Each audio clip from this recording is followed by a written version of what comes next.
Have you ever felt like you're living in a fairy tale, but you're terrified of the clock striking midnight?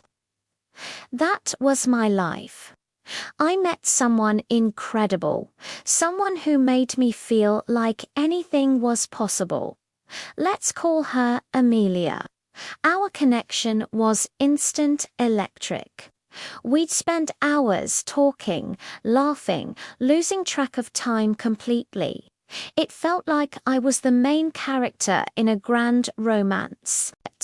But I was hiding something, a part of myself I was ashamed of, a part I was sure would make her run. In my head, I was this polished, successful person she thought I was. But in reality, I was struggling. I was dealing with some heavy personal stuff, things that made me feel small and broken. I was so scared that if she saw the real me, the magic would disappear. Midnight, for me, wasn't a time on the clock. It was the moment she'd find out the truth. I convinced myself I had to keep up the act. I was constantly on edge, worried I'd say or do something that would reveal the cracks in my carefully constructed facade.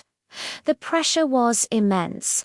I was so focused on being perfect for her that I wasn't really being me.